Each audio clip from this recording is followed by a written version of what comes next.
Greetings out there in YouTube land. This is Morris, man, and as always, I thank you for coming to my channel. In this video, I'm going to do, I guess, a response and commentary on a comment that I got on the video that I just posted about don't the new generation of musicians should be better than the old ones instead of being worse. And what I mean by that is this. 20 years ago, you pull a musician out of a club or whatever, out the group, he could play, he could read, he can write. Now 20 years later, I don't know how to play an instrument, I don't know how to read music, but I'm a music producer. Now this statement is by no means trashing young folks, you know, it's not. But what it's stating is, are we in a better place now than we were 30 years ago musically? Definitely not, especially not R&B. I mean, the rock guys are still doing what they do. You know, they play instruments, they learn they instrument, they neck, they solo. There is no, I'm sampling somebody else's guitar part in the song that I'm in and I'm a guitar player. You know, unfortunately, R&B has taken a tremendous hit because of that. You know, we're not as pure as we used to be because, like, again, any rock song is basically still the same. Now, the difference is the recording process with Pro Tools and all that, because when Pro Tools came in, it helped some people that couldn't play, and it kind of ruined it for everybody else because there's another guy, I'm not going to mention his name, he has a really big channel, I'm a big follower, and he says this, I'm like, I totally agree, you know. 30 years ago when you went into the studio as a guitar player, you played your part. If you messed up, you played the entire piece over. You didn't cut and paste, or because how do you build your stamina musically if you don't have to play a song 6 straight minutes without messing up, you know? But now it's like, I messed up, I'm just gonna trim this off and then I'm gonna cut this and move this over here. That's good when it's an issue of time's sake, when you say, okay, I'm cutting my time in half as far as what I do, but it's not hindering my ability to play. And unfortunately, that's where we at now, R&B wise, you know, because, you know, that was the topic of the comment or the topic of the video. And I had somebody that chimed in and said, well, the reason why we're not as good because music lessons are too expensive. So that's why we go to YouTube to learn this stuff for free. And my response was, music lessons have always been expensive. Hello.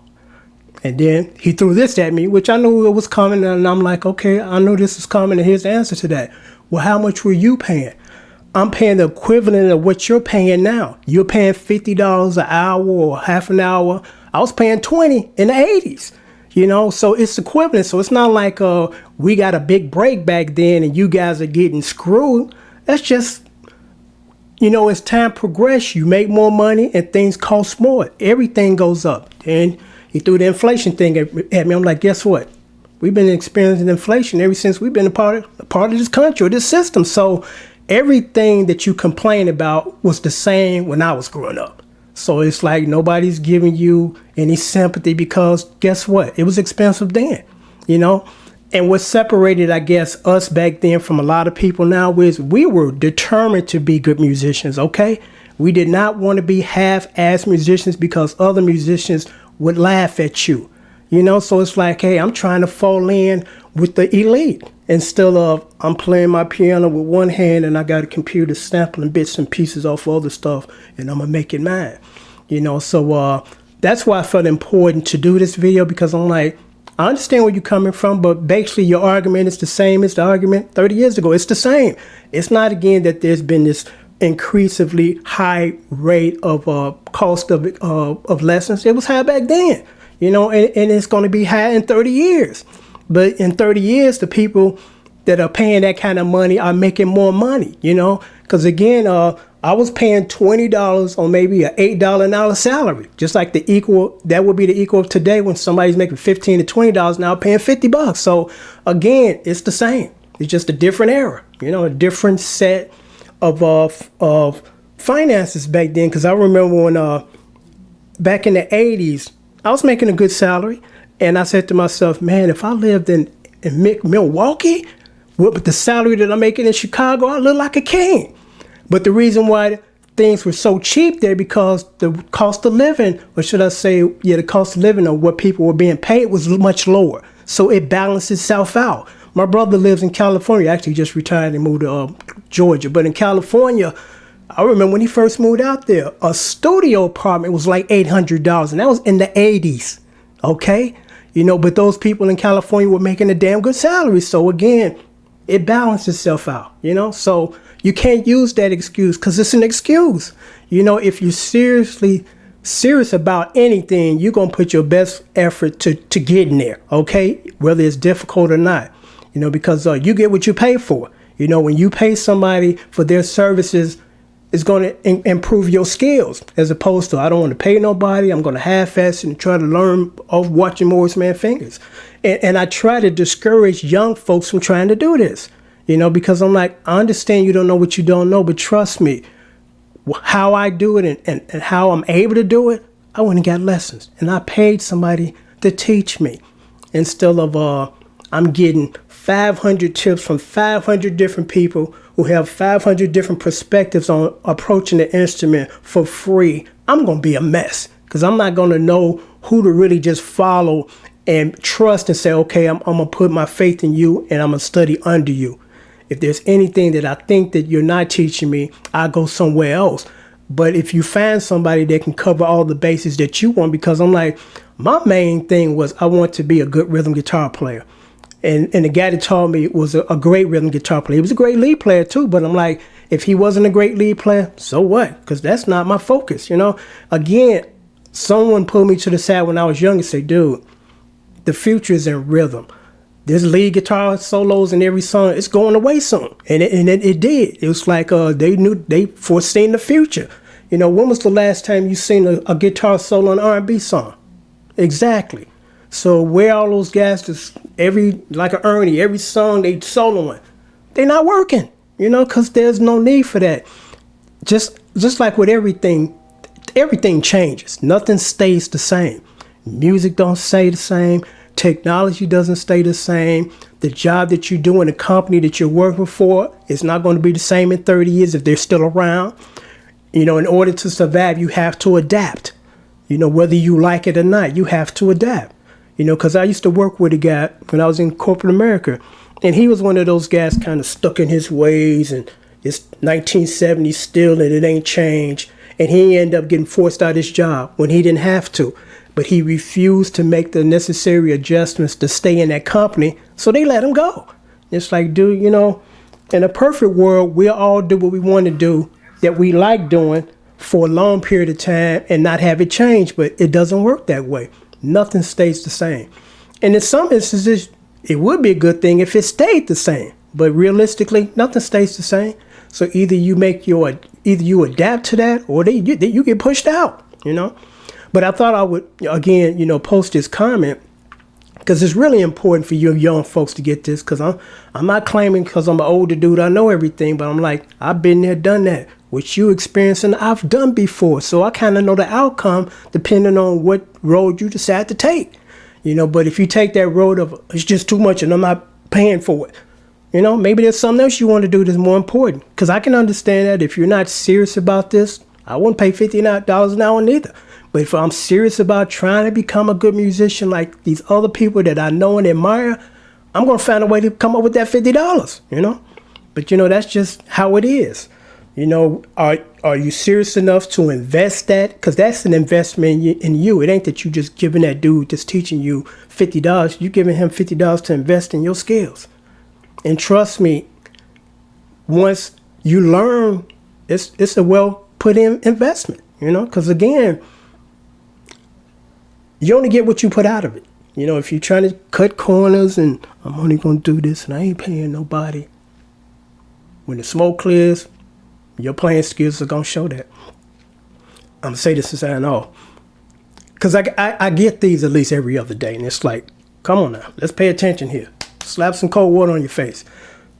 The majority of all of the videos that I have entitled Guitar Chord Lessons or Bass Lessons, not to be confused with play-alongs, because play-alongs is just that. I'm just playing along. There's no chords on the screen. There's no notes on the screen. And for various reasons, it might be because can't put all that tabulation across the screen, or what's being done as a riff as opposed to a chord, which I can't elaborate across the screen live as I'm playing this. You know, that would be more or less a sit-down tutorial.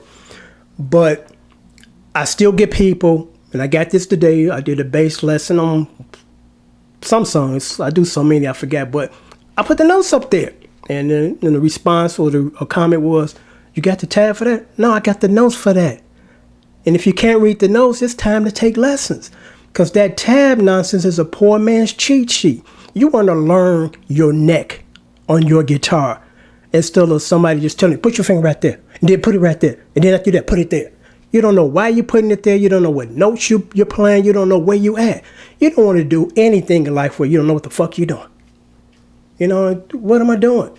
Just follow him. But what is he doing? Just follow him, you know. Trust me, you don't want to do that.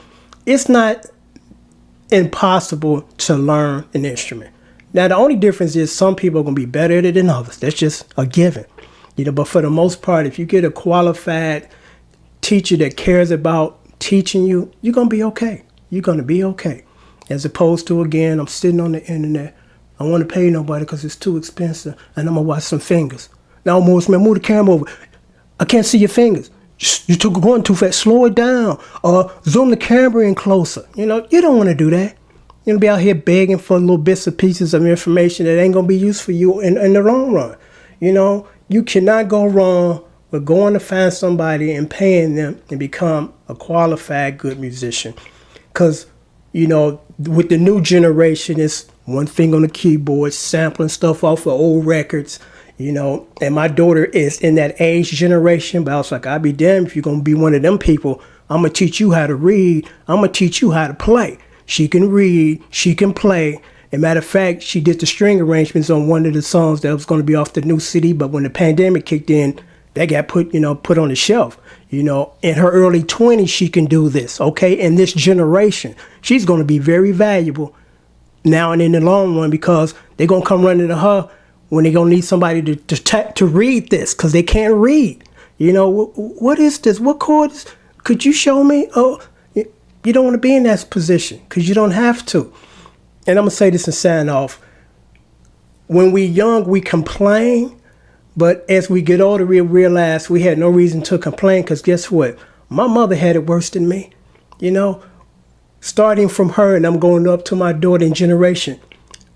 In my mother's time, the school was not across the street from her house or a block down the street. It was a fucking mile. There was no school buses back then to pick them up in the morning in front of their house and bring them back. She walked a mile.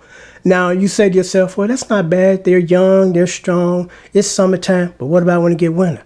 What about when it start raining? What about when it starts snowing? They still got to walk a mile, you know? And then she said to me, you got the nerve to complain. Look what I had to do. And I had it better because we had public transportation. Walk down the street a block away, get on the bus, ride to school, come back. You know, fast forward to my daughter's generation, she got a school bus picking her up at her door, you know, and bringing her back at her door. You know, so it's like there's no excuse in this era, the current era, to be complaining, because guess what? Your mama had it worse and her mama had worse than you. So quit complaining, because that's just life, you know? And as we move forward to each generation, in most cases, the current generation is far better than the ones before, okay? It ain't like 60 years ago, a limousine would pull up and pick you up in front of your house and pick you up and take you to school. And now you got to walk. You know, that's digressing, but it ain't that way. It's gotten better and improved, you know. So I'm going to sign off now. But again, the whole purpose of this video to say, hey, it was just as bad 50 years ago paying for lessons, because they were expensive then. They're expensive now. And guess what? They're going to be expensive in the future. So get over that. Put together your plan to be instructed by somebody who can teach you, as opposed to against, you know, YouTube and watching fingers, and I can't see you, the angle, Morris, man, your fingers in the way. What notes do you have in that chord? If you take lessons, you would know that. You know, you would know that. Instead of, again, out here begging for scraps that are not going to be helpful for you in the long run as far as being a good musician. Forgive me for, going on with this, but I'm passionate about this because I want you guys to learn the right way. Don't half-ass anything because it's going to show. And then it says a lot about you if you're half-assing. It's like, okay, well, that ain't the kind of guy I want to be hanging out with that, doesn't want to just go in and do it legitimately, but he's always trying to find an angle and a niche to get in and not pay as much as everybody else. And I ain't going to do this. I'm going to do it this way because it's quicker and it's cheaper. You get what you pay for. Till next time, take care. Thanks for watching.